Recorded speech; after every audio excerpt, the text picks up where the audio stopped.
Hi guys! Ngayon nga iibigay po natin ang game schedule na magaganap nga ngayong October 25, 2025 sa PBRN Force Conference 2025. And syempre saan ang venue at saan mapapanood. And before that guys, please naman pasubscribe po sa aking new channel. Ito ay Philippines Volleyball TV. Maraming salamat. Isang subscribe lang, malaking tulong na sa aking channel.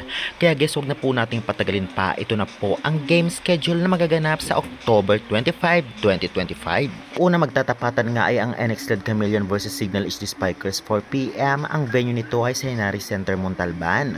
Susundan naman ito 6:30 PM PLDT High Speed Hitters versus Farm Fresh Foxes.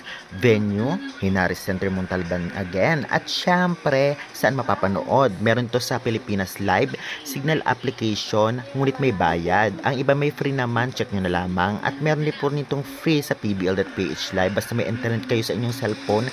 At meron din po sa cable sa channel na One Sports or One Sports Plus. Kaya ano pang inaantay nyo, abang-abang na. At ngayon nga syempre bigyan natin ng konting preview ang magiging laban, especially yung una ay itong NXL versus Signal.